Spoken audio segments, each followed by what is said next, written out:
বিসমিল্লাহির রহমানির রহিম। আসসালামু আলাইকুম। জাতীয় বিশ্ববিদ্যালয় বাংলাদেশ কর্তৃক আয়োজিত অনলাইন শিক্ষা কার্যক্রমে প্রিয় ছাত্রছাত্রীদেরকে স্বাগত জানাচ্ছি। আমি এস.এম. তারিফুল ইসলাম, সহযোগী অধ্যাপক, হিসাব বিজ্ঞান বিভাগ, ঢাকা সিটি কলেজ। আমাদের আলোচনার বিষয় বিবিএ সম্মান তৃতীয় বর্ষ হিসাব বিজ্ঞানের অ্যাডভান্সড অ্যাকাউন্টিং পার্ট 1 কোর্সটি, এবং আলোচনার ধারাবাহিকতায় আজ আমরা নবম লেকচারে আছি, যেখানে আমরা অ্যাকাউন্টিং ফর লিজের গাণিতিক সমাধান নিয়ে আলোচনা করব। তো গত লেকচারে আমাদের ছিল অষ্টম যে লেকচারটি ছিল, যেটি কিনা এই লিজ অধ্যায়ের উপর প্রথম লেকচার ছিল। সেখানে আমরা অ্যাকাউন্টিং ফর লিজ সংক্রান্ত কিছু তত্ত্বীয় আলোচনা, থিওরিটিক্যাল কিছু ডিসকাশন আমরা কমপ্লিট করেছি। অ্যালং উইথ দ্যাট, তার পাশাপাশি আমরা যেটা করেছি, লিজির বইতে বিভিন্ন সিচুয়েশনে কি কি জাবেদা হবে সেগুলো আমরা এখানে বোঝানোর বা আলোচনা করার চেষ্টা করেছিলাম। আমাদের আজকের আলোচনার বিষয় অ্যাকাউন্টিং ফর লিজের ক্ষেত্রে লিজারের বইতে, অর্থাৎ মূল সম্পত্তির মালিক যিনি সম্পত্তি ব্যবহারের অধিকার অন্যকে দিচ্ছেন কিছু অর্থের বিনিময়ে, তার বইতে কি কি জাবেদা হবে সেই বিষয়ে আমরা এখানে আলোচনা করব। এর পাশাপাশি কিছু গাণিতিক সমস্যার সমাধানের আমরা চেষ্টা করব। তো এই আলোচনার শুরুতে জাতীয় বিশ্ববিদ্যালয়কে ধন্যবাদ জানাই এমন একটি সুন্দর উদ্যোগ গ্রহণ করার জন্য, এবং কৃতজ্ঞতা জানাই আমাকে এরকম কার্যক্রমে সম্পৃক্ত হওয়ার সুযোগ দেওয়ার জন্য। এবং এই পরিস্থিতিতে এমন একটি উদ্যোগ আমাদের ছাত্রছাত্রীদের জন্য অবশ্যই একটি সুফল বয়ে আনবে, এবং সেটা সম্পূর্ণ নির্ভর করবে আমাদের ছাত্রছাত্রীদের প্রচেষ্টার উপরে। আশা করি আমরা আমাদের ছাত্রছাত্রীদের কাছ থেকেও তেমন প্রচেষ্টা পাবো, এবং সে প্রচেষ্টা অব্যাহত থাকবে বলে আমরা আশা করি ইনশাআল্লাহ।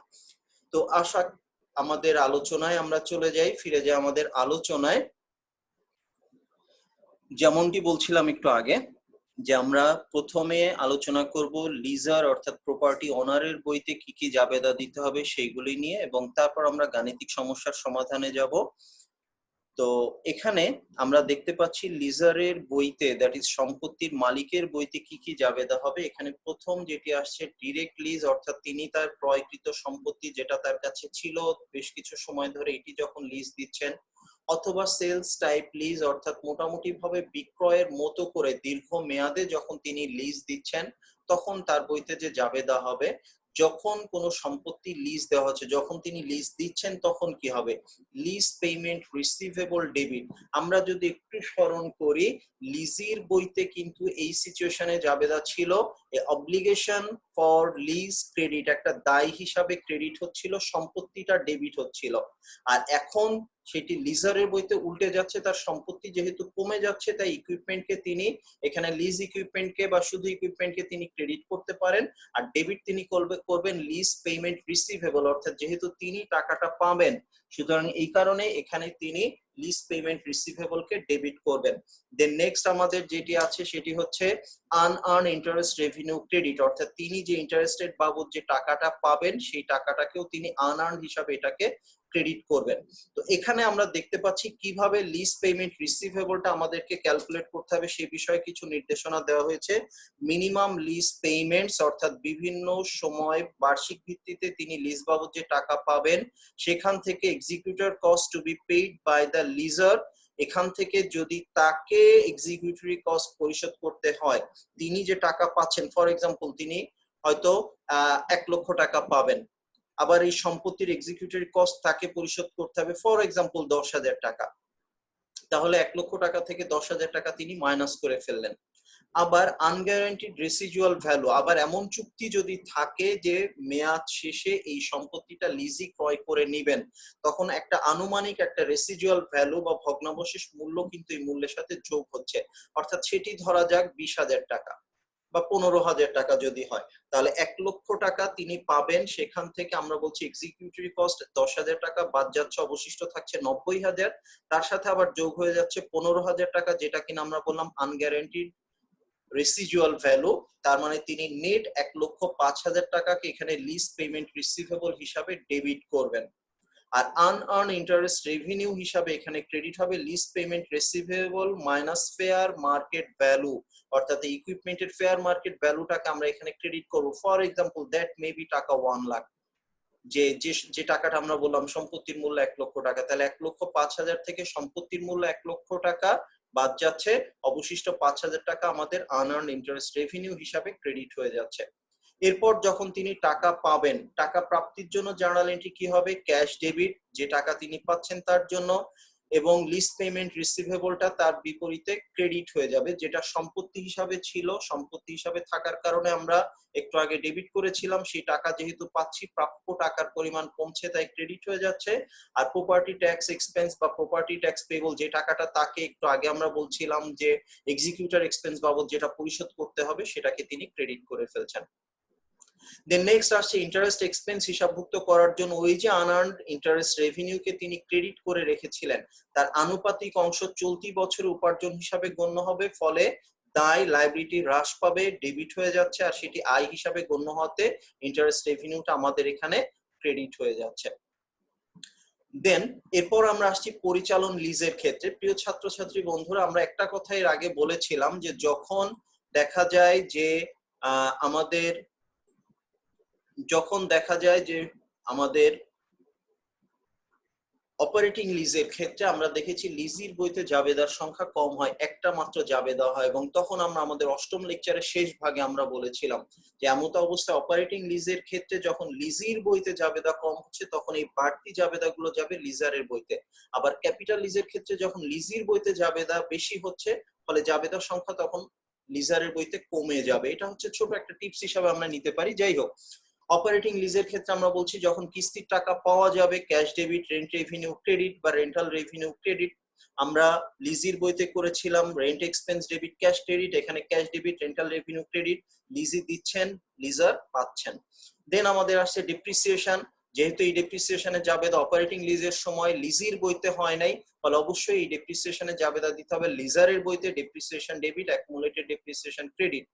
দেন আমাদের আসছে মূলধনী লিজের ক্ষেত্রে, এটা মূলধনী লিজের জন্য এক্সট্রা একটা জাবেদা, যে লিজ মেয়াদ শেষে লিজ গ্রহীতা যদি সম্পত্তি নিজ নির্দিষ্ট মূল্যে কিনে নেন সেক্ষেত্রে কি জাবেদা হবে। অর্থাৎ দেখা গেল যে তাকে একটা অপশন দেওয়া হয়েছে যে তিনি চাইলে এই সম্পত্তিটা কিনে নিতে পারেন, তিনি যদি এই সম্পত্তিটা কিনে নেন তাহলে সেক্ষেত্রে তার বইতে জাবেদাটা কি হবে? ক্যাশ ডেবিট এবং gain on sale of leased equipment credit হয়ে যাবে। এখানে গেইনটা কিভাবে ক্যালকুলেট হচ্ছে সেটা এখানে বলে দেওয়া হচ্ছে যে সম্পত্তির আয়ুষ্কাল বর্ধিত করা হয় এবং সেক্ষেত্রে দেখা যাচ্ছে যে তার যে ভগ্নাবশেষ মূল্য আছে বা তার যে বুক ভ্যালু আছে তার চেয়ে বাড়তি মূল্য যতটুকু লিজার পাচ্ছেন, বুক ভ্যালু চেয়ে অ্যাসেটের বুক ভ্যালুর চেয়ে যে কয় টাকা তিনি বাড়তি পাচ্ছেন সেটি তার জন্য গেইন, এবং সেটা gain on sale of leased equipment হিসাবে ক্রেডিট হবে। দেন নেক্সট আমাদের আসছে sale and lease back system. আমরা এটা বলেছিলাম যে এটা মূলত কি হয়, এটা লিজি প্রথমে লিজারের কাছে বিক্রি করে তারপর আবার ভাড়া নেয়। তখন জাবেদাটা কি হচ্ছে, তিনি যখন অ্যাসেট পাচ্ছেন, লিজি বিক্রি করছে লিজার কিনছে, তার কাছে অ্যাসেট আসছে অ্যাসেট ডেবিট, আর ক্যাশ টাকা তিনি দিচ্ছেন ক্যাশ ক্রেডিট। দেন নেক্সট আমাদের হচ্ছে এবার তিনি আবার এটাকে কি করলেন, লিজ ব্যাক করলেন, একবার পারচেজ করে এটাকে আবার লিজ ব্যাক করলেন। তখন কি হচ্ছে, lease payment receivable debit asset credit unearned interest revenue credit. আমরা যদি দেখি একটা মজার ব্যাপার, এই জাবেদাটা কিন্তু আমরা একটু আগে একবার দেখে এসেছি যে এই যে asset debit, lease payment receivable debit, equipment credit, unearned rent revenue credit, ঠিক সেইভাবে একটি জাবেদা আমরা এখানেও পাচ্ছি। সেটা হচ্ছে আমাদের lease payment receivable debit asset, that is একটু আগে আমরা লিখেছিলাম ইকুইপমেন্ট হতে পারে বা any other kind of asset, that particular asset should be credited. যেহেতু আমরা কিনে নেওয়ার ফলে এটা আমরা ডেবিট করেছিলাম এবং এটাকে আবার লিজ ব্যাক করার কারণে অ্যাসেটটা তার কাছে চলে যাচ্ছে, তাই অ্যাসেট এখানে ক্রেডিট হয়ে যাচ্ছে। আর যে টাকা পাবো তার সাথে অ্যাসেটের যে কস্ট প্রাইস, এই দুইটির পার্থক্য আমাদের জন্য আনআর্নড ইন্টারেস্ট রেভিনিউ হিসাবে ক্রেডিট হয়ে যাবে। এরপর আমরা যখন টাকা পাবো লিজ পেমেন্ট রিসিভেবল, যেটাকে আমরা ডেবিট করেছিলাম as an asset, that should be credited being the asset is being reduced, আর টাকা যেহেতু ক্যাশ পাচ্ছি cash should be debited certainly।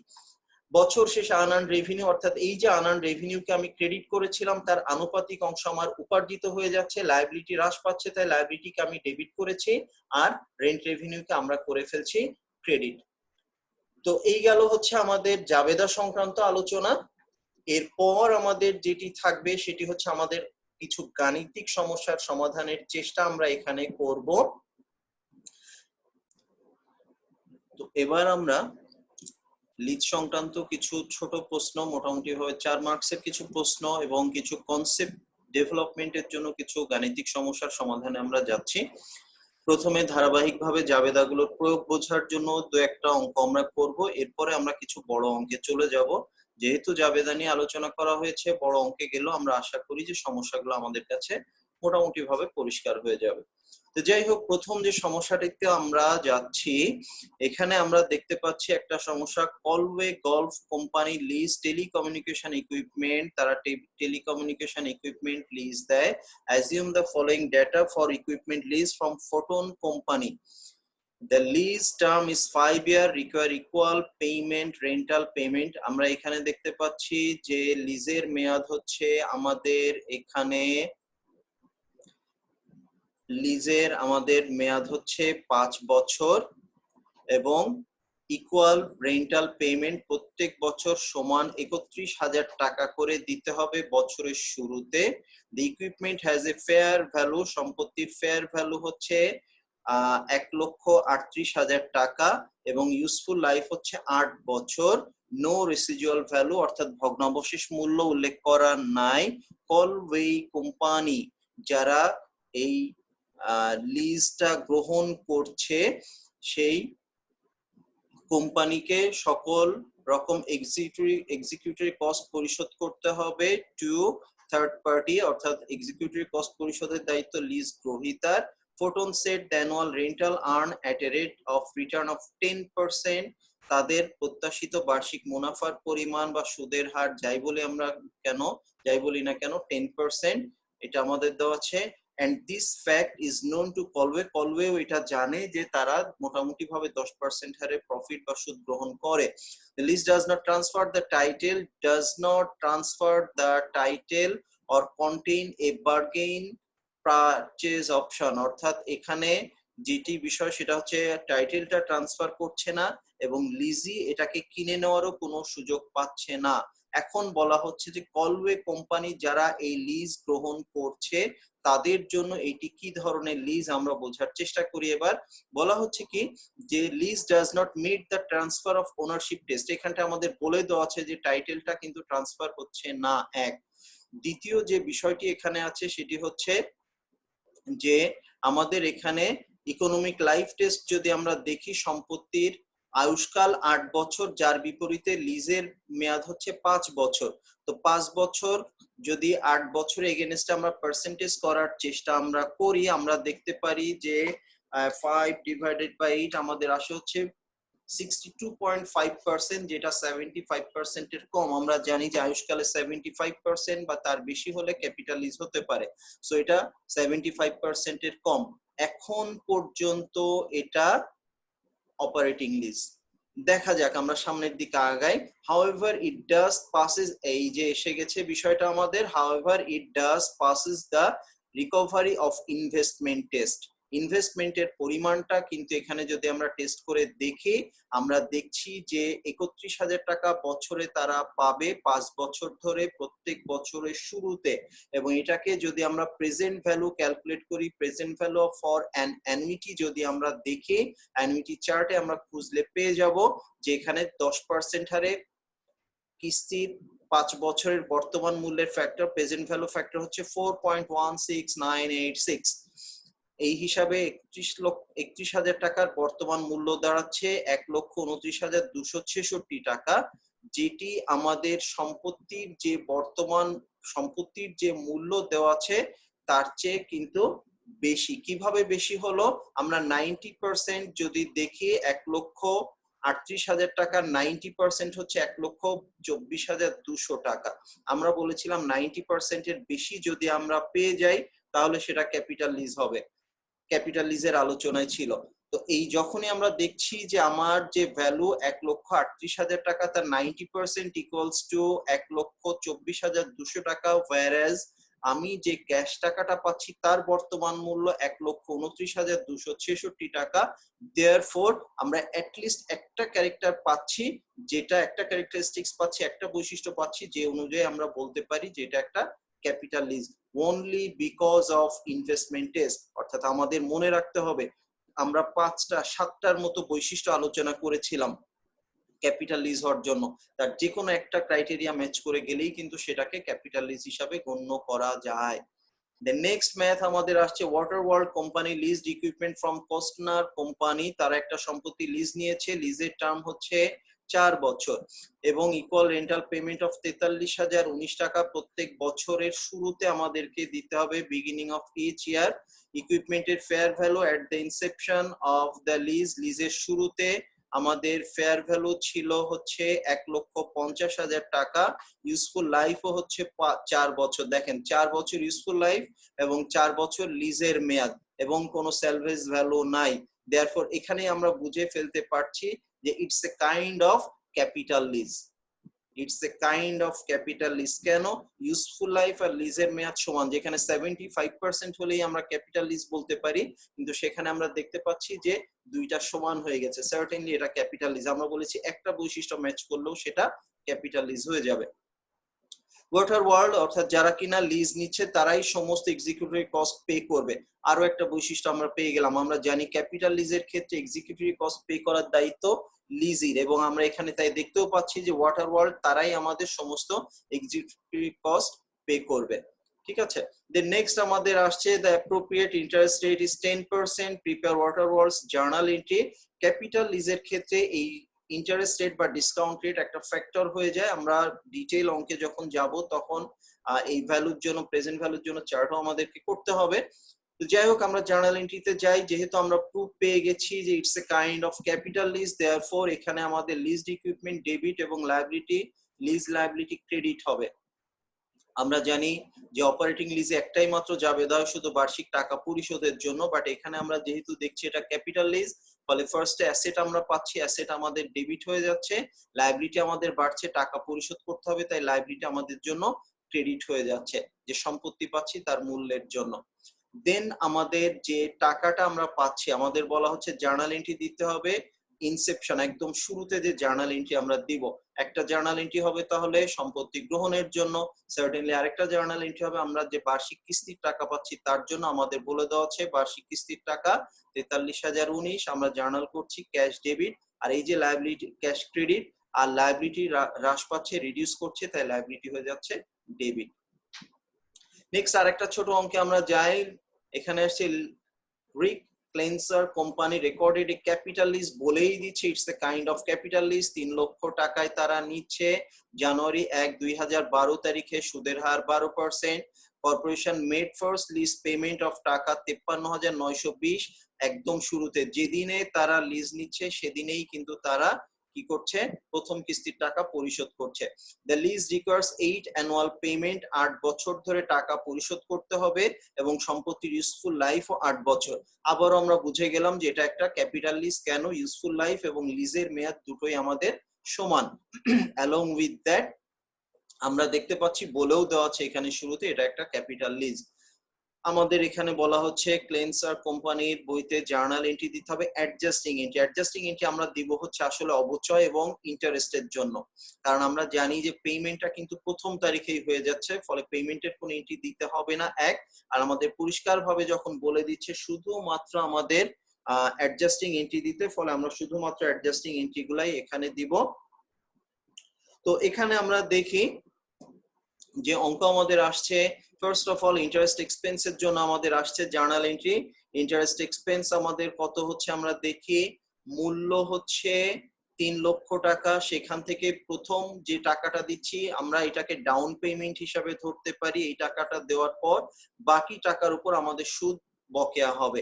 এখানে ছোট্ট একটা বিষয় ক্লিয়ার করি, যদি এই টাকাটা আমরা বছরের শেষে দিতাম, এই যে টাকাটা আমাদের বলা আছে জানুয়ারি 1, 2012 আমরা দিয়েছি, এই টাকাটা যদি বছরের শেষে আমরা দিতাম তাহলে কিন্তু পুরো 3 লক্ষ টাকার উপরে সুদ ধার্য হতো।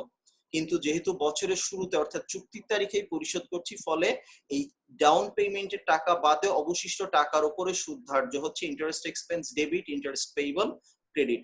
দেন আমাদের জার্নাল এন্ট্রি আসছে ডেপ্রিসিয়েশনের জন্য, যেহেতু ক্যাপিটাল লিজ, ফলে যারা লিজ নিচ্ছে তাদের বইতে জাবেদা দিতে হবে। আমরা এন্ট্রি করছি depreciation expense debit and accumulated depreciation credit.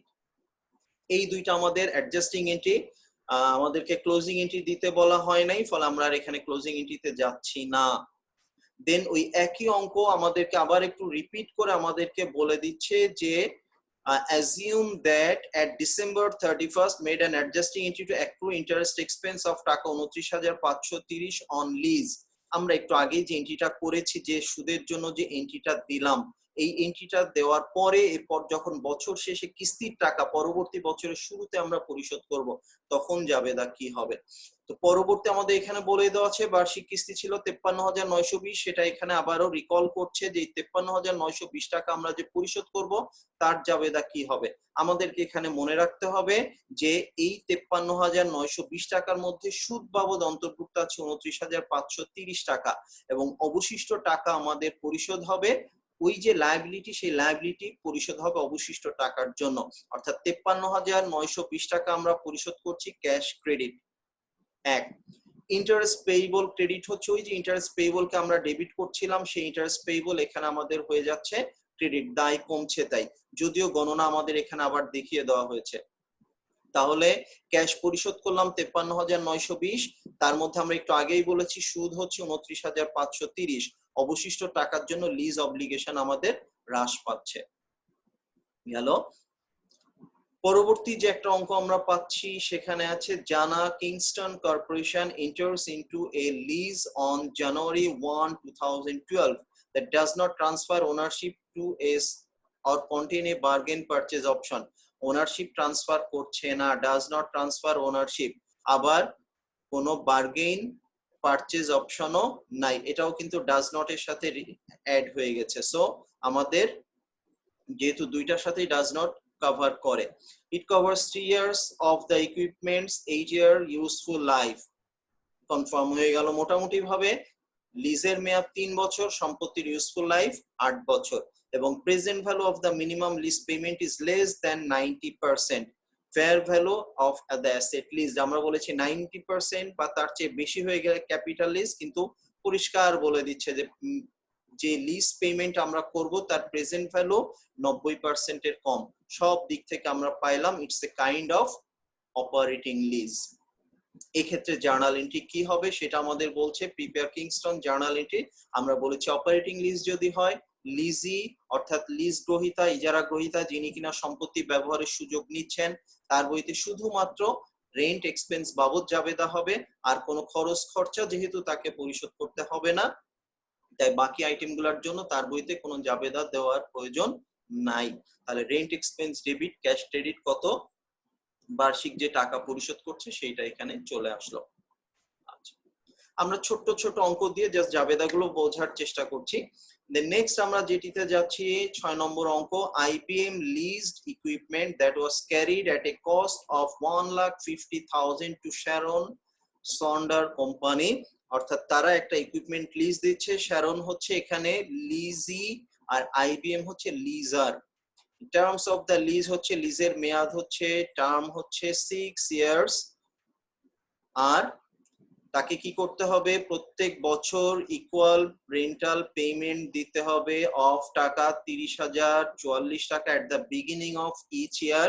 Executive cost are paid by the Snyder, that is executive cost lessee কে দিতে হবে। আমরা কিন্তু কিছু কিছু সিমটম পাচ্ছি যে it may be an capital lease, let's wait and see. তাহলে আমরা দেখতে পাচ্ছি যে এক্সিকিউটিভ কস্ট যেহেতু দিতে হবে লিজিকে, একটা বৈশিষ্ট্য মিলল।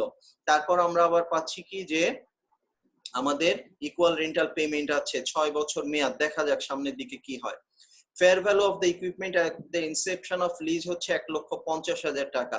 এখন পেমেন্টের প্রেজেন্ট ভ্যালু যদি আমাদের এর চেয়ে বেশি হয়ে যায়, 90% এর বেশি হয়ে যায়, তাহলেই কিন্তু আমরা বুঝে যাব যে এটা একটা ক্যাপিটাল লিজ, কনফার্ম হয়ে যাব।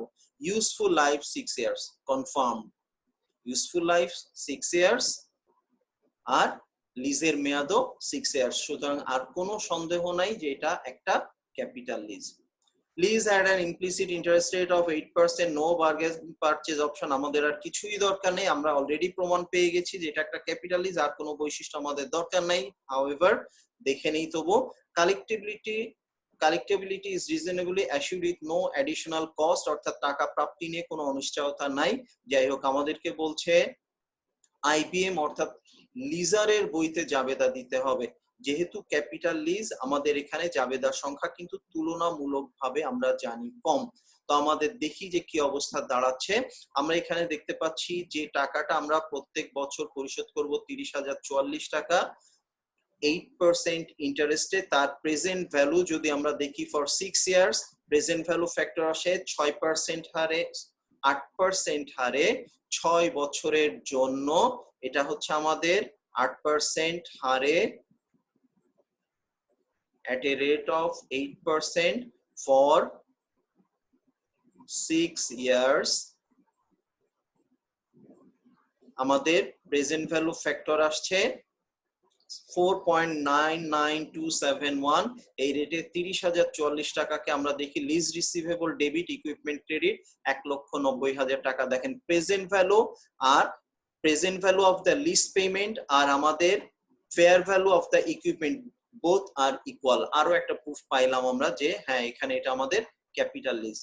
নেক্সট, তারা যখন টাকা পাচ্ছে তখন জাবেদা কি হবে? ক্যাশ টাকা পাচ্ছে 30,044 টাকা, ক্যাশ ডেবিট আর লিজ রিসিভেবল ক্রেডিট। যে রিসিভেবল কে তারা ডেবিট করছিল অ্যাসেট হিসাবে, ক্যাশ পাওয়ার সাথে সাথে সেই অ্যাসেটটা কমে যে ক্যাশ নামে আরেকটা অ্যাসেট ইনক্রিজ করবে। এরপরে আমাদের বলা হচ্ছে কি যে আগের যে উদাহরণটা আমরা দেখেছি সেখান থেকে আমাদের বলা হচ্ছে direct financing lease recorded at a present value of টাকা 1,50,000। 31 ডিসেম্বর তারিখে তাদের জাবেদা কি হবে? To record the interest only, শুধুমাত্র সুদের জন্য। দেখেন এখানে আমরা যদি একটু খেয়াল করি, ভ্যালু 1,50,000 টাকা আর তারা বছরের শুরুতেই ফার্স্ট ডেতেই পরিশোধ করে দিয়েছে 30,044 টাকা। ফলে সুদ যদি ধার্য করতে হয় অবশিষ্ট টাকার উপর সুদ ধার্য করতে হবে।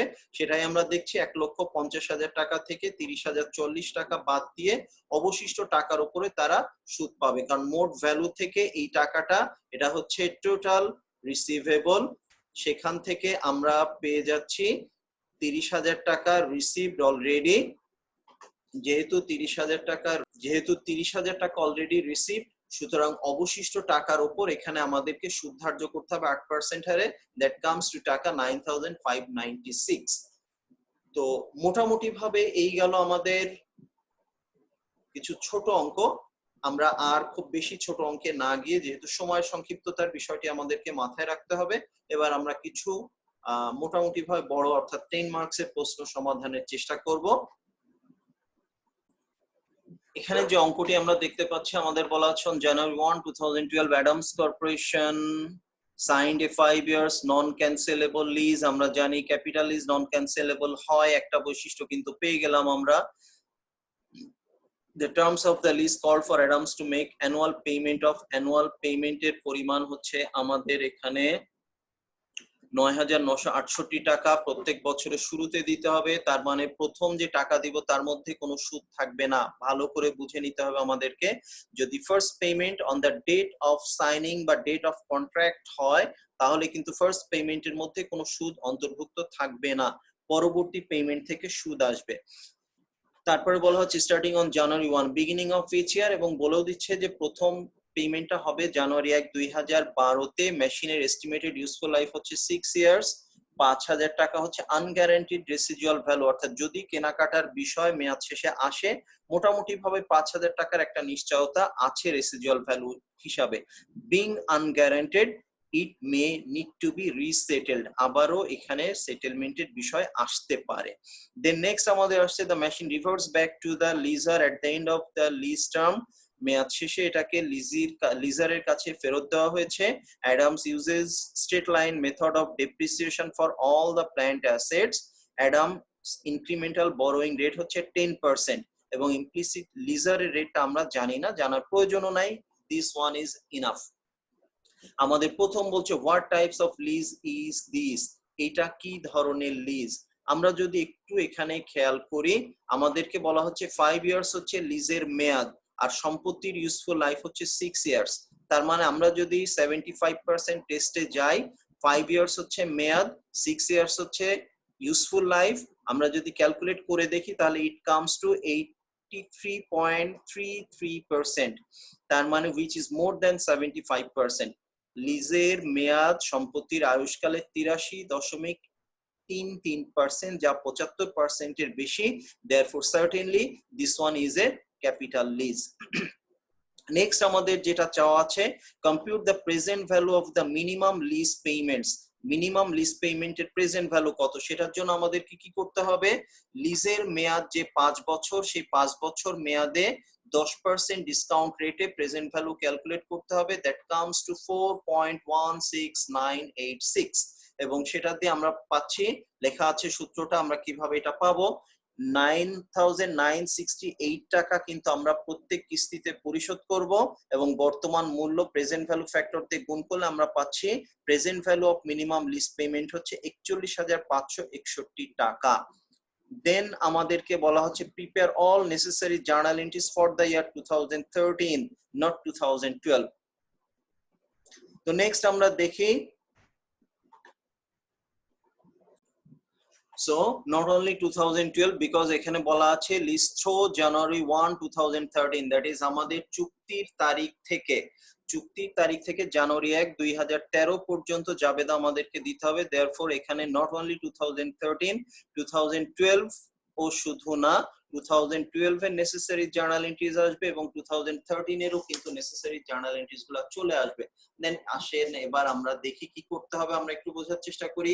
ফার্স্ট পেমেন্টের জন্য জার্নাল এন্ট্রি আসবে, আমরা জানি বলেছি যে এর মধ্যে কোনো সুদ থাকবে না, এক।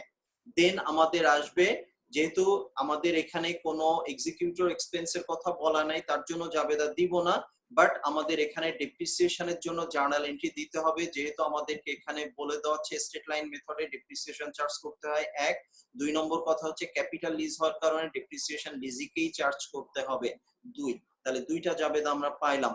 দেন বছরের শেষে আসবে আমাদের প্রাপ্ত টাকা থেকে 9,968 টাকা, এটাকে আমরা বিয়োগ করব কোথা থেকে, মোট প্রাপ্য টাকা থেকে অবশিষ্ট টাকার উপর আমাদেরকে 10% হারে সুদ ধার্য করতে হবে, এবং ফাইনালি জানুয়ারির 1 তারিখে যখন আমরা নেক্সট পেমেন্ট করব তার জন্য জাবেদা আসবে। তাহলে 2012 সালের জন্য জাবেদা হচ্ছে 4টি, ডাউন পেমেন্টের জন্য একটা, সরি 3টি, 4টি জাবেদা আমাদের আসছে। একটি হচ্ছে ডাউন পেমেন্টের জন্য, লিজ চুক্তির জন্য 2টা জাবেদা, এই 2টা জাবেদা হবে প্রথম তারিখে। দেন আমাদের আসবে ডেপ্রিসিয়েশনের জন্য on the last day of the year, এবং দেন আমাদের আসবে ইন্টারেস্টের জন্য। 2012 সালে 4টা জাবেদা, ডাউন পেমেন্ট, চুক্তি first, then down payment, then depreciation, এবং finally interest on outstanding balance. আর 2013 সালের প্রথম তারিখে যে এন্ট্রি হবে সেটা হচ্ছে পেমেন্ট ইনক্লুডিং ইন্টারেস্ট। খেয়াল করতে হবে ফার্স্ট পেমেন্টের মধ্যে ইন্টারেস্ট না থাকলেও 2013 সালের পেমেন্টে কিন্তু ইন্টারেস্ট থাকবে। তো আমরা দেখি সেই জাবেদাগুলি কি হচ্ছে। প্রথম হচ্ছে চুক্তির জন্য lease equipment debit, lease liability credit, তিনি অ্যাসেট পাচ্ছেন, এবং মূল্য যেহেতু পুরো পরিশোধ করতে পারেন নাই, মূল্যটা আস্তে ধীরে পরিশোধ করতে হবে, তাই liability asset debit, liability credit.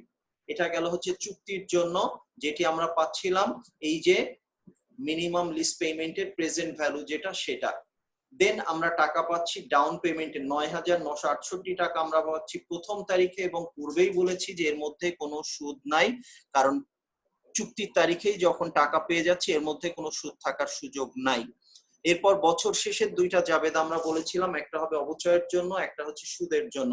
অবচয়ের জন্য কি হবে, আমরা এখানে দেখি অবচয় যেহেতু ইউজফুল লাইফ আমাদের 5 বছর, এবং আমাদের মিনিমাম লিজ পেমেন্ট বা লিজ অ্যাসেটের ভ্যালুকে আমরা ডেবিট করছি 41,561 টাকা দিয়ে, এটাকে 5 দিয়ে ডিভাইড করলে আমরা অ্যানুয়াল ডেপ্রিসিয়েশন পাচ্ছি 8,313 টাকা। Depreciation debit, accumulated depreciation credit. Then next আমরা বলেছি সুদের জন্য জাবেদা আসবে। সুদটা কিভাবে হবে, এই যে প্রেজেন্ট ভ্যালু আসছে সেখান থেকে ডাউন পেমেন্ট প্রথম তারিখেই আমরা পরিশোধ করে দিয়েছিলাম 9,968 টাকা, অবশিষ্ট যে টাকা থাকছে তার উপর 10% হারে সুদ ধার্য হবে 3,161 টাকা।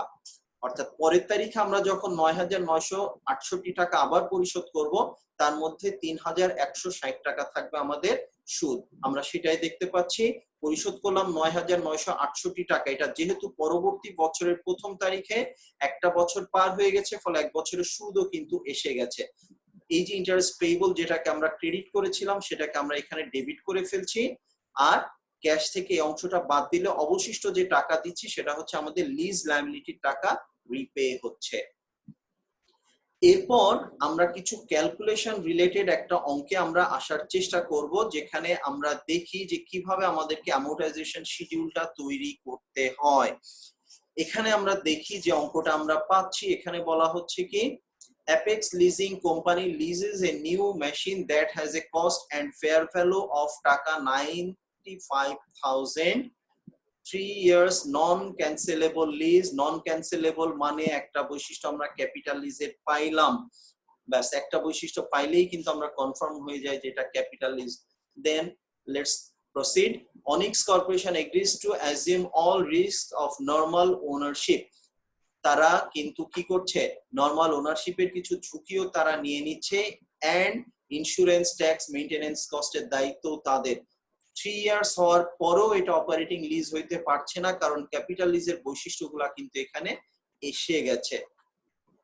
তো তারপরে আমাদেরকে বলা হচ্ছে যে machine has a 3 years useful life. Finally আমরা একদম প্রথম লেকচারে বলেছিলাম যে 1 থেকে 5 বছর মেয়াদ হওয়ার পরেও সেটা ক্যাপিটাল লিজ হয়ে যেতে পারে যদি ইউজফুল লাইফ 75% এর বেশি হয়ে যায়।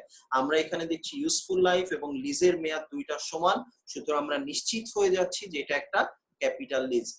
তো এখানে সুদের হার হচ্ছে 9%, দ্যাট ইজ আমরা যখন প্রেজেন্ট ভ্যালু ক্যালকুলেট করব, প্রেজেন্ট ভ্যালু ফ্যাক্টর আনতে গেলে আমাদেরকে 9% হারে 3 ইয়ার্স এর প্রেজেন্ট ভ্যালু ক্যালকুলেট করতে হবে। তো annual rental payable on as December 31, অর্থাৎ টাকা পরিশোধ করতে হবে বছরের শেষ তারিখে, দ্যাট ইজ প্রথম পেমেন্টের মধ্যেই কিন্তু সুদ চলে আসবে।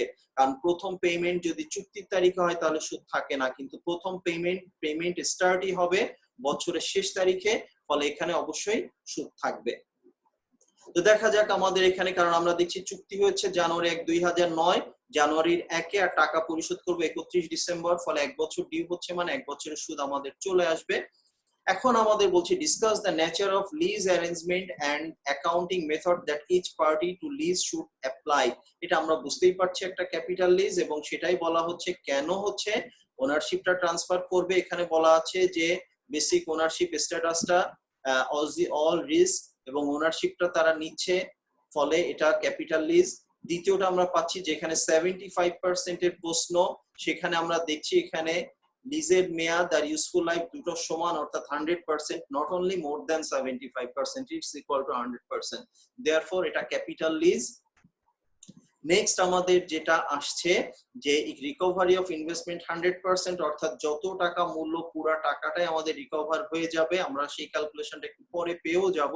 আর নন ক্যান্সেলেবল, এই কয়টা বৈশিষ্ট্য থাকার পরেই আমরা কনফার্ম হয়ে যাচ্ছি এটা ক্যাপিটাল লিজ। নেক্সট আমাদের বলা হচ্ছে যে prepare an amortization schedule that would be suitable for both the leaser and lessee that cover all the years involved. 3 বছরের জন্য, যেহেতু একটা ক্যালকুলেশন আমরা শিখবো তাই 3 বছর একটু কমায় দেওয়া হয়েছে। দেখা যাক। তো আমরা দেখছি অ্যানুয়াল লিজ পেমেন্ট কত টাকা। অ্যানুয়াল লিজ পেমেন্ট আমাদের এখানে সম্পত্তির মূল্য বলে দেওয়া আছে 95,000 টাকা, সেটাকে যদি আমরা 9% রেটে 3 ইয়ার্স প্রেজেন্ট ভ্যালু ফ্যাক্টর দিয়ে ভাগ করি, তাহলে অ্যানুয়াল পেমেন্ট আসছে 37,530 টাকা। এবং আমরা বলেছি প্রথম টাকা কিন্তু আমরা পরিশোধ করব বছরের শেষে, ফলে প্রথম টাকার মধ্যেই কিন্তু সুদ চলে আসবে, এবং সেটাই ঘটছে।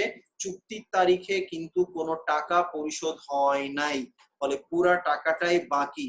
ফলে পরবর্তী বছর প্রথম বছরের শেষ তারিখে আমরা যখন পাবো টাকা, তখন কি হবে, এই 95,000 টাকার উপর 9% হারে আমরা যদি ক্যালকুলেটরের সাহায্য নেই, আমরা দেখি যে আমাদের এই 95,000 টাকার উপরে ইনটু 9% হারে যদি আমরা সুদ ঘোষণা করি, তাহলে আমাদের আসে 8,550 টাকা সুদ। তাহলে আমরা কিস্তি বাবদ যে 37,530 টাকা পাচ্ছি, তার মধ্যে 8,550 টাকা যখন সুদ, বাদ দিলে অবশিষ্ট টাকাটা আমাদেরকে লিজ বাবদ পে করা হচ্ছে, অর্থাৎ ৩৭,৫৩০ টাকা যখন পরিশোধ করব তার মধ্যে সুদ আসবে এই বকেয়া টাকার উপর 9% হারে ৮,৫৩০ টাকা। আর এখান থেকে ৩৭,৫৩০ থেকে সুদ বাবদ টাকা বাদ দিলে অবশিষ্ট টাকা আমার পরিশোধ হবে দায় বাবদ। ফলে ৯৫,০০০ টাকা থেকে দায় বাবদ পরিশোধ যখন আমাদের ২৮,৯৮০ টাকা, তখন আমাদের দায়ের পরিমাণ কমে আমাদের দাঁড়াবে কত? ৬৬,০২০ টাকা। অর্থাৎ ৯৫ আমরা পে করছি ৩৭,৫৩০ টাকা, যার মধ্যে সুদ আসছে আমাদের ৮,৫৫০ টাকা। ফলে অব্লিগেশন বাবদ পরিশোধ হচ্ছে ২৮,৯৮০ টাকা। এইখান থেকে আমাদের অবশিষ্ট ৯৫,০০০ টাকা থেকে আমরা মাইনাস করলে আমরা দেখছি আমাদের আর বকেয়া থাকছে ৬৬,০২০ টাকা। পরবর্তী বছরে যখন আমরা আবারও ৩৭,৫৩০ টাকা পরিশোধ করব, তার মধ্যে এই যে বকেয়া টাকা ছিল ৬৬,০২০ টাকা, তার উপর ৯% হারে সুদ ৫,৯৪২ টাকা বাদ দিয়ে অবশিষ্ট টাকা আমার পরিশোধ হচ্ছে আসল বাবদ।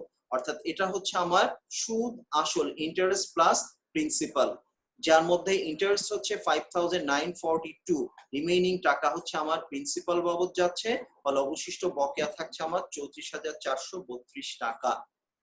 দেন লাস্ট যে কিস্তি আসছে সেখানে আমরা দেখছি সুদ বাবদ আসছে, মোট পরিশোধ করব ৩৭,৫৩০ টাকা ইন্টারেস্ট প্লাস প্রিন্সিপাল, যার মধ্যে ইন্টারেস্ট হচ্ছে 3,098 টাকা। এই ইন্টারেস্ট প্লাস প্রিন্সিপাল থেকে ইন্টারেস্ট বাদ দিলে অবশিষ্ট টাকা আমাদের প্রিন্সিপালস বাবদ, ফলে বকেয়া টাকার পরিমাণ 0।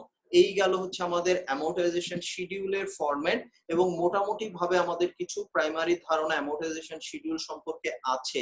আমরা এটাকে ফাইন্যান্সের মধ্যে করেছি, আমরা এটাকে বিবিএ অনার্স সেকেন্ড ইয়ারের অ্যাকাউন্টিং এর মধ্যে আমাদের করা হয়েছে যখন আমরা লং টার্ম লায়াবিলিটিজ এর কিছু অঙ্ক করেছি।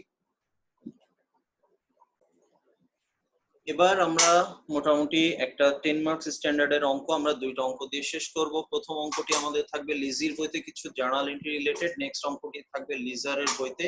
যদিও ইতোমধ্যে আমরা লিজির বইতে জার্নাল এন্ট্রি সংক্রান্ত কিছু অঙ্ক সমাধান করে ফেলেছি, তারপর মোটামুটি বড় আকারে একটি অঙ্ক আমরা এখানে বোঝার চেষ্টা করছি, দেখা যাক। এখানে আসছে on January 1, 2009 Bashundhara paper company signs a 10-year non-cancelable lease agreement, that is আমরা কনফার্ম হয়ে গেলাম it's a kind of capital lease. এবং তারপরে কি কি বিষয় আসছে সেটা হলো ইকুয়াল রেন্টাল পেমেন্ট অফ টাকা 72,000 বিগিনিং অন জানুয়ারি 1, 2009। প্রথম তারিখেই টাকা পে করতে হবে, দেয়ারফর ফার্স্ট পেমেন্টের মধ্যে কোনো সুদ থাকবে না।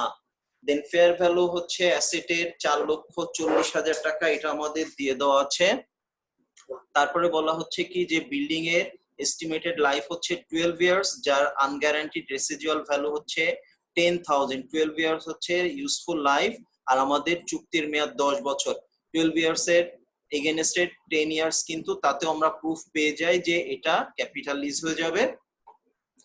এবং ডেপ্রিসিয়েশনের পার্সেন্টেজ হচ্ছে স্ট্রেট লাইন মেথড। লিজ হচ্ছে নন রিনিউয়েবল, অর্থাৎ এরপরে আর রিনিউ করা যাবে না। এবং প্রথমেই বলে দেওয়া হচ্ছে যে মেয়াদ শেষে সম্পত্তিটা আবার লিজি ফেরত নিবে, অর্থাৎ পারচেজ অপশনটাও এখানে নাই। বাট তারপরেও আমরা বুঝছি যে এটা ক্যাপিটাল লিজ।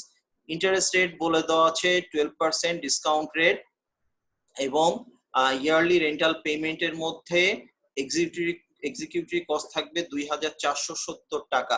অর্থাৎ ইয়ারলি পেমেন্ট থেকে শুধুমাত্র আমরা প্রিন্সিপালটা বাদ দিলে হবে না, সেখান থেকে এক্সিকিউটিভ কস্ট বাদ দিয়ে অবশিষ্ট টাকার উপর সুদ ধরতে হবে, কারণ এক্সিকিউটিভ কস্ট যেহেতু অন্তর্ভুক্ত থাকবে এটার উপর কিন্তু কোনো ইন্টারেস্ট ধরার সুযোগ নাই। তো আমাদের বলা হচ্ছে জার্নাল এন্ট্রি দিতে হবে লিজির বইতে to reflect the sign of the agreement, record payment expense relate to this lease year 2009, এবং আমরা পাচ্ছি 2010 সালের।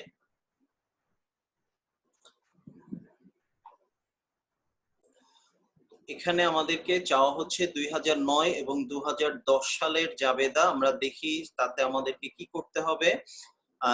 এক্সপেন্স এবং রেকর্ড পেমেন্টের জন্য শুধু ফার্স্ট যেটা আসছে capitalized amount by the lease annual rental payment minus property tax. আমরা আগেই বলেছি যে যে টাকাটা পরিশোধ করা হবে তার মধ্যে কিন্তু কোনো যেহেতু এখানে এক্সিকিউটিভ কস্ট থেকে যাচ্ছে, ফলে অবশিষ্ট টাকার উপর সুদ বা আদার ফ্যাক্ট ধার্য করতে হবে। সেটাই আমরা এখানে দেখছি যে আমাদের অ্যানুয়াল পেমেন্টের পরিমাণ হচ্ছে 72,000 টাকা, যার মধ্যে প্রপার্টি ট্যাক্স আমাদের অঙ্কে বলে দেওয়া ছিল 2,470.51 টাকা। এটা বাদ দিয়ে অবশিষ্ট টাকার উপর আমরা সুদ ধার্য করব, ফলে সেই অবশিষ্ট টাকাকে আমরা প্রেজেন্ট ভ্যালু ফ্যাক্টর দিয়ে মাল্টিপ্লাই করব। তো প্রেজেন্ট ভ্যালু ফ্যাক্টরটা আমরা পাবো কিভাবে? আমাদের লিজের মেয়াদ হচ্ছে 10 ইয়ার্স এবং পার্সেন্টেজ অফ ইন্টারেস্ট আমাদের বলে দেওয়া আছে 12%, দ্যাট ইজ 12% রেটে 10 ইয়ারের প্রেজেন্ট ভ্যালু ফ্যাক্টর আসে আমাদের 6.32825। এটা দিয়ে যদি আমরা গুণ করি তাহলে আমরা পাচ্ছি ক্যাপিটালাইজড ভ্যালু, দ্যাট ইজ এই ভ্যালুতে লিজ প্রপার্টিটাকে ডেবিট করতে হবে 4,40,000 টাকা আসলো। দেন আমাদের আসবে ওয়ার্কিংস, যেখানে আমরা একটু দেখে নিব যে প্রত্যেকটা পেমেন্টের মধ্যে প্রিন্সিপালস কত এবং ইন্টারেস্ট কত সেটা আমরা দেখি। চুক্তির তারিখ 1 জানুয়ারি 2019, পুরা টাকায় বাকি আমরা ফার্স্ট পেমেন্ট করব 72,000 টাকা as was mentioned in the maths. আমাদের বলে দেওয়া ছিল 72,000 টাকা, যার মধ্যে আমাদের এক্সিকিউটর ফি আছে হচ্ছে 2,470 টাকা। ফলে অবশিষ্ট টাকার উপর আমাদেরকে সুদ ধার্য করতে হবে। তো প্রথম পেমেন্ট যেহেতু বছরের শুরুতে আমরা যেমনটা আগে বলেছি, ফলে এই পেমেন্টের মধ্যে কোনো সুদ থাকবে না, সেটা কিন্তু আমরা এখানে দেখাচ্ছি যে এখানে কোনো সুদ নাই। 72,000 থেকে 2,470 বাদ দিয়ে অবশিষ্ট টাকা আমাদের প্রিন্সিপাল থেকে পরিশোধ হচ্ছে 4,40,000 থেকে আসল পরিশোধ হলো 69,000 সামথিং টাকা এবং অবশিষ্ট থাকলো 3,70,470 টাকা। ফলে পরবর্তী বছরে যখন আমরা টাকা পরিশোধ করতে যাব তখন সুদ ধার্য করতে হবে এই যে টাকাটা দেওয়া আছে 3,70,470 এই টাকার উপরে গেল। তো আমরা সেটাই দেখছি 72,000 টাকা যখন পরবর্তী বছরে আমরা পরিশোধ করছি, সেখানে 72,000 থেকে এক্সিকিউটিভ কস্ট বাদ দিলে যে টাকা অবশিষ্ট থাকে সেই টাকার উপর আমাদের সেই টাকার মধ্যে, অর্থাৎ আমরা যদি খেয়াল করি একটু ক্যালকুলেশনে আমরা যাই, আমরা এখানে 72,000 টাকা থেকে আমরা মাইনাস করব এক্সিকিউটর ফি, ফলে অবশিষ্ট থাকছে 69,529 টাকা। আমরা দেখতে পাচ্ছি সেটা এই 69,569 টাকা 529 টাকার উপর আমাদেরকে সুদ ধার্য করতে হবে। অর্থাৎ এই যে টাকাটা আমরা পরিশোধ করব এই টাকাটার মধ্যে কিন্তু সুদ আছে এবং আসল আছে। তো এখন আমরা সুদ আছে কত আর আসল কত আছে সেটা যদি বুঝতে চাই, দেখি আমাদের বকেয়া টাকার পরিমাণ কিন্তু 3,70,470। এই টাকার উপর আমাদের সুদ ধার্য করতে হবে 3,70,470.51। তার উপর আমরা যদি সুদ ধার্য করি 12% হারে, আমরা দেখছি সুদের পরিমাণ আসে 44,456.46 টাকা। দ্যাট ইজ এই যে টাকাটা আমরা পরিশোধ করব মোট 72,000 টাকা, তার মধ্যে এক্সিকিউটিভ কস্ট 2,470 টাকা, ইন্টারেস্ট বাবদ 44,456 টাকা, অবশিষ্ট টাকা আমাদের পরিশোধ হবে আমাদের অব্লিগেশন বাবদ। ফলে 4,70,000 3,70,000 থেকে অব্লিগেশন বাবদ টাকা বাদ দিলে আমাদের অবশিষ্ট অব্লিগেশন থাকে 3,45,397 টাকা। পরবর্তী বছরে যখন আমরা আবারও অর্থ পরিশোধ করব তখন কি হবে, 72,000 টাকার মধ্যে আমাদের এক্সিকিউটর ফি আছে 2,470.51 টাকা, অবশিষ্ট থাকছে 69,529.49, যেখান থেকে বিগত বছরে আমরা পরিশোধ করে ফেলেছি 25,073.03 টাকা। ফলে সুদ বাবদ গিয়েছিল আমাদের বকেয়া ছিল 3,70,470 টাকা, সেখান থেকে আমরা অব্লিগেশন বাবদ ফার্স্ট পেমেন্টে দিয়েছি 25,073 টাকা। 3,70,470.51 থেকে আমরা আমাদের অব্লিগেশন বাবদ পরিশোধ করেছি 25,000 73.03 টাকা। ফলে আমাদের অবশিষ্ট দায় আছে 3,45,397 টাকা। ফলে এর পরের বছর যখন আমরা সুদ পরিশোধ করব তখন কিন্তু এই 3,45,397 টাকার উপরে 12% হারে সুদ ধার্য হবে, অর্থাৎ পরবর্তী বছরের সুদ থাকবে আমরা দেখতে পাচ্ছি এই যে টাকাটা 41,447.70 টাকা। ঠিক আছে, এই হচ্ছে আমাদের অ্যামortization শিডিউল। দেন আমরা যাচ্ছি জার্নাল এন্ট্রিতে। জার্নাল এন্ট্রিতে আমরা দেখি লিজ অ্যাসেট, আমরা লিজ নিচ্ছি, অ্যাসেট ডেবিট, অব্লিগেশন এখানে ক্রেডিট হয়ে গেল। দেন ফার্স্ট পেমেন্টটা যখন আমাদের আসছে এখানে, ফার্স্ট পেমেন্টটা আমরা এখানে দেখতে পাচ্ছি অব্লিগেশন আন্ডার ক্যাপিটাল লিজ। আমরা এখানটায় যদি খেয়াল করি ফার্স্ট পেমেন্টের মধ্যে 72,000 টাকা পেমেন্টের মধ্যে এক্সিকিউটিভ এক্সপেন্স ছিল 2,470 টাকা, অবশিষ্ট টাকা ছিল প্রিন্সিপাল, সেটাই আমরা বলছি এক্সিকিউটিভ এক্সপেন্স 2,470 প্রপার্টি ট্যাক্স নামে দেওয়া আছে তাই ক্রেডিট করছি, আমরা চাইলে এটাকে এক্সিকিউটিভ এক্সপেন্স নামে লিখতে পারি। তাহলে 72,000 টাকার মধ্যে এক্সিকিউটিভ এক্সপেন্স 2,470, মানে অবশিষ্ট টাকা আমাদের এই যে অব্লিগেশন ছিল সেই অব্লিগেশন থেকে আমাদের পরিশোধ হয়ে যাচ্ছে। আচ্ছা, নেক্সট আমাদের আসছে ইন্টারেস্ট এক্সপেন্স বছরের শেষ তারিখে। বছরের শেষ তারিখে আমরা সুদের পরিমাণ পেয়েছিলাম 44,456 টাকা, সেটাই আমরা এখানে দেখতে পাচ্ছি interest expense debit, interest payable credit এক। দেন নেক্সট আমাদের আসছে ওই বছরের ডেপ্রিসিয়েশন। যেহেতু আমাদের অ্যাসেটের নামে ডেবিট হচ্ছে 4,40,000 এবং আমাদের লিজের মেয়াদ হচ্ছে আমাদের বলে দেওয়া আছে, আমরা এখানে দেখি 10 ইয়ার্স লিজ আমাদের বলা আছে, সুতরাং 10 দিয়ে আমরা 44,000 টাকাকে ভাগ করব, প্রত্যেক বছরের ডেপ্রিসিয়েশন আমাদের আসবে 44,000 টাকা। 4,40,000 কে 10 দিয়ে ভাগ করলে আমরা প্রত্যেক বছর ডেপ্রিসিয়েশন পাচ্ছি এটা। দেন নেক্সট আমাদের আসবে পরবর্তী যে পেমেন্ট, তার মধ্যে কিন্তু সুদ থাকবে, এক্সিকিউটর এক্সপেন্স থাকবে। ফার্স্ট পেমেন্টের মধ্যে ইন্টারেস্ট ছিল না কারণ সেটা চুক্তির তারিখে দেওয়া হয়েছে। তো সেটা আমরা যদি দেখি এবার ফার্স্ট পেমেন্টের মধ্যে আমাদের 72,000 টাকা পেমেন্টের মধ্যে কি কি আছে, আমাদের এক্সিকিউটর এক্সপেন্স আছে 2,470, এটা প্রত্যেক বছর সেম। আমাদের সুদ আছে এই যে 44,456 টাকা, এই সুদটা আমরা যেটাকে পেয়েবল নামে আমরা ক্রেডিট করেছিলাম, সেই পেয়েবল নামে ক্রেডিট করা টাকাটাকে এখন আমরা পেয়েবল নামে আবার ডেবিট করে দিচ্ছি, আমাদের লায়াবিলিটি শোধ হয়ে যাচ্ছে। তাহলে 72,000 টাকা থেকে এই দুইটা টাকা পরিশোধ হয়ে গেলে আমাদের থাকছে অবশিষ্ট যে টাকা, সেটা আমাদের অব্লিগেশন বাবদ পেমেন্ট হয়েছে। তো এই গেল আমাদের লিজির বইতে জাবেদা সংক্রান্ত নিয়ম। এই অধ্যায়ের আলোচনার শেষ অঙ্কে আমরা যাব। এবার আমরা লিজারের বইতে জাবেদাগুলো এবার বোঝার চেষ্টা করব। এখানে আসছে United Leasing Company signs a lease agreement on January 1, 2009 to lease electric equipment to Kashem company. Kashem কোম্পানিকে তারা লিজ দিচ্ছে এবং non cancelable lease, that is এটা আমরা পেয়ে যাচ্ছি ক্যাপিটাল লিজ 2 ইয়ার্স হচ্ছে মেয়াদ। এরপরে আমাদের বলা হচ্ছে কি যে has the option to purchase the equipment, তাদের বাই অপশন এখানে আছে 16,000 টাকায়, তারা চাইলে এটা কিনে নিতে পারবে কাশেম কোম্পানি 2 বছর শেষে। ইকুইপমেন্টের ফেয়ার ভ্যালু 1,60,000 টাকা আমরা পাচ্ছি এবং ইউজফুল ইকোনমিক লাইফ ও 2 বছর।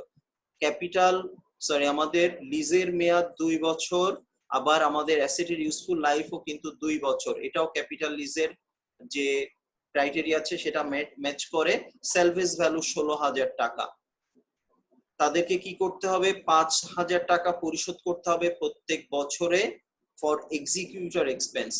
তাদেরকে বছরে পরিশোধ করতে হবে 5,000 টাকা এক্সিকিউটর এক্সপেন্স বাবদ। আর লিজ বাবদ কত টাকা দিতে হবে সেটা আমাদের এখানে যেহেতু বলা নাই, সেটা আমাদেরকে ক্যালকুলেট করে নিতে হবে। ইউনাইটেড কোম্পানির জন্য অপশন হচ্ছে কি তারা 10% হারে ইন্টারেস্ট আশা করে। এখন আমরা দেখি কালেক্টিবিলিটির ব্যাপারে কোনো সন্দেহ নাই, এটা জাস্ট ক্যাপিটাল লিজের আর একটা বৈশিষ্ট্য হিসাবে ম্যাচ করে। আমাদেরকে বলছে জার্নাল এন্ট্রি করতে হবে ইউনাইটেড লিজিং এর ক্ষেত্রে তারা যখন পেমেন্ট রিসিভ করে, লিজি যেহেতু তারা লিজার ফলে তারা এখানে পেমেন্টের টাকাটা পাবেন, সেটার জন্য আমরা এখানে জার্নাল এন্ট্রি দিব। আর আমাদেরকে বলা হচ্ছে option to purchase the equipment, তারা সম্পত্তিটা কিনে নিয়েছে, তখন জার্নাল এন্ট্রি কি হবে। তো আমরা দেখি এখানে লিজ পেমেন্টের ক্যালকুলেশনটা কি হবে। Fair value of the lease equipment 1,16,000 টাকা, যেমনটা আমাদের বলে দেওয়া ছিল। ফেয়ার ভ্যালু 1,60,000 টাকা, সে 1 লক্ষ, যেমনটা আমাদের ছিল ফেয়ার ভ্যালু হচ্ছে 1,16,000 টাকা।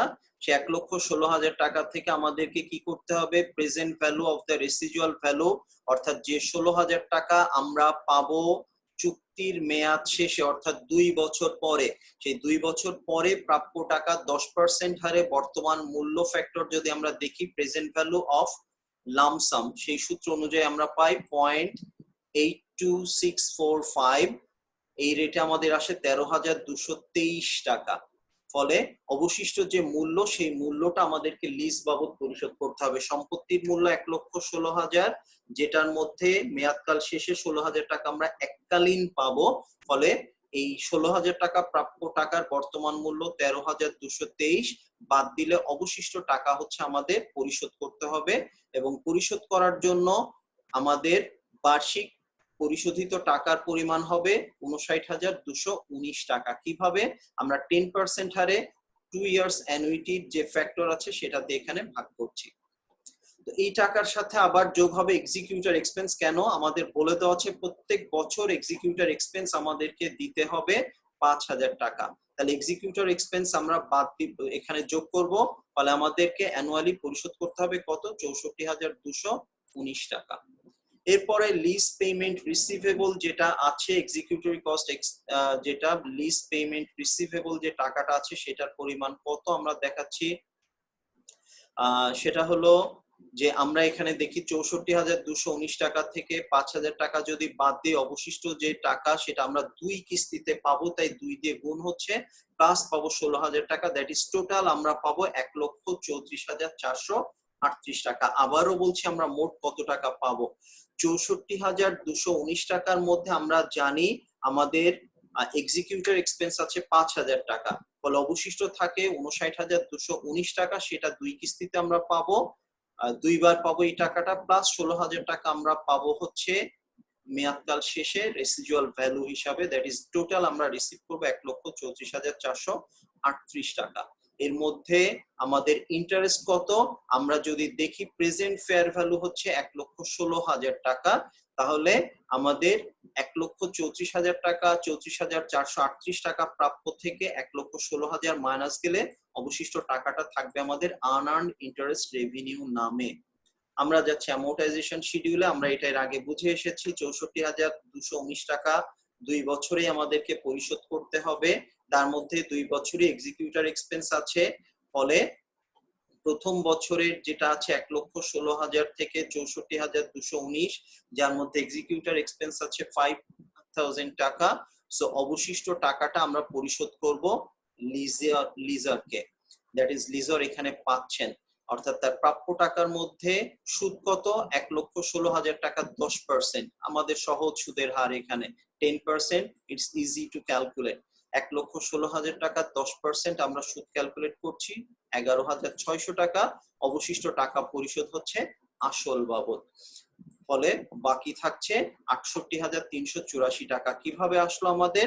আমরা এই 1,16,000 থেকে আসলটা মাইনাস করলে অবশিষ্ট থাকছে। এইভাবে আমরা 2 বছরের ক্যালকুলেশনটা কমপ্লিট করেছি। এখন আমরা যাই জার্নাল এন্ট্রিতে। আমরা দেখি লিজ পেমেন্ট রিসিভেবল 1,34,438, যেটা আমরা ক্যালকুলেট করেছিলাম এখানে ডেবিট আর অ্যাসেট ক্রেডিট। তার সাথে আমাদের আসছে অ্যাসেট ক্রেডিট হচ্ছে 1,16,000, যেটা আমাদের বলে দেওয়া ছিল। বলে অবশিষ্ট যে টাকা থাকছে সেটা হচ্ছে আমাদের আনআর্ন ইন্টারেস্ট রেভিনিউ 18,438 টাকা, যেটা এখানে আমরা পেয়েছি, বসাইলাম। এরপর আমরা unearned interest revenue debit, interest রেভিনিউকে ক্রেডিট করছি 11,600 টাকা। কেন? প্রথম প্রাপ্তির মধ্যে এই পরিমাণ টাকা আমাদের ইন্টারেস্ট হিসাবে ছিল। তাহলে ফার্স্ট রিসিপ্ট যখন আমাদের হচ্ছে এই যে 64,219 টাকা, তার মধ্যে কি কি থাকবে? 5,000 টাকা থাকবে এক্সিকিউটর এক্সপেন্স, আমাদের ইন্টারেস্ট বাবদ থাকবে 11,600 টাকা, অবশিষ্ট টাকা থাকবে আমাদের আসল বাবদ। আমরা সেটা এখানে দেখাই দিচ্ছি। লিজ পেমেন্ট রিসিভেবল আমাদের আসছে 59,219 টাকা, আর এক্সিকিউটর এক্সপেন্স আসছে 5,000 টাকা। ফার্স্ট রিসিপ্টের মধ্যে দেন আমাদের আসছে পরবর্তী বছরে যদি আমরা দেখি 2010 সালে ফার্দার কোনো পেমেন্ট নাই, শুধুমাত্র ওই যে আনুপাতিক হারে সুদ আমাদের আদায় হচ্ছে, আয় হয়ে যাচ্ছে, সেই আনআর্ন ইন্টারেস্ট 6,838 টাকাকে আমরা এখানে ডেবিট করে ইন্টারেস্ট রেভিনিউকে ক্রেডিট করছি, দ্যাট ইজ লায়াবিলিটি ডিক্রিজ করছে, রেভিনিউ ইনক্রিজ করছে। তাহলে আমাদের পেমেন্টের মধ্যে কি থাকলো? 64,219 টাকা, যার মধ্যে 5,000 টাকা হচ্ছে আমাদের এক্সিকিউটর এক্সপেন্স, বাকি টাকা আমাদের আসল। আচ্ছা, এখন আমরা এর আগেই বলেছিলাম ক্যাপিটাল লিজের ক্ষেত্রে লিজরের বইতে জাবেদার সংখ্যা খুবই কম, এবং আমরা এখানেও দেখতে পাচ্ছি বছরে মাত্র 2টা করে জাবেদা এখানে আসছে। একটা হচ্ছে তাদের আনআর্ন রেভিনিউটাকে রেভিনিউতে কনভার্ট করার জন্য এক, এবং দ্বিতীয়টি হচ্ছে যে টাকা তারা পাচ্ছেন তার মধ্যে এক্সিকিউটর এক্সপেন্স কত আর লিজ বাবদ কত টাকা পাচ্ছেন। বাট ফাইনালি যে 16,000 টাকা আমরা রিসিভ করব মেয়াদ শেষে বিক্রয় বাবদ, তার মধ্যে কিন্তু আমাদের একদম ফেয়ার ভাবে বলে দেওয়া আছে যে 16,000 টাকা আমরা রিসিভ করব। ফলে এই টাকার মধ্যে আর কিছুই নাই, ফলে ফেয়ার ভাবে ঠিক ওই টাকার জন্যই আমরা এন্ট্রি দিচ্ছি। যেহেতু আমাদের এখানে বলে দেওয়া আছে একটা কথা, Kashim company exercise the option to purchase, তারা পারচেজের সুযোগটা নিয়ে নিচ্ছে, দ্যাট ইজ আমরাও এটাকে সেল করে দিচ্ছি। তারা পারচেজ করছে মানে আমরা সেল করছি, 16,000 টাকা আমরা পাচ্ছি, ক্যাশ ডেবিট হয়ে যাচ্ছে, এবং লিজ পেমেন্ট রিসিভেবল 16,000 টাকা এখানে ক্রেডিট হয়ে যাচ্ছে। তো প্রিয় ছাত্রছাত্রী, এই গেল হচ্ছে আমাদের লিজ অ্যাকাউন্টিং ফর লিজ অধ্যায়ের আলোচনা। লেকচার নম্বর 9 এখানে শেষ হলো, চ্যাপ্টার নম্বর 4 এখানে শেষ হলো। সবাইকে আমাদের পরবর্তী লেকচারে আমন্ত্রণ জানিয়ে এখানেই শেষ করছি আজকের আলোচনা। সবাইকে ধন্যবাদ। আল্লাহ হাফেজ।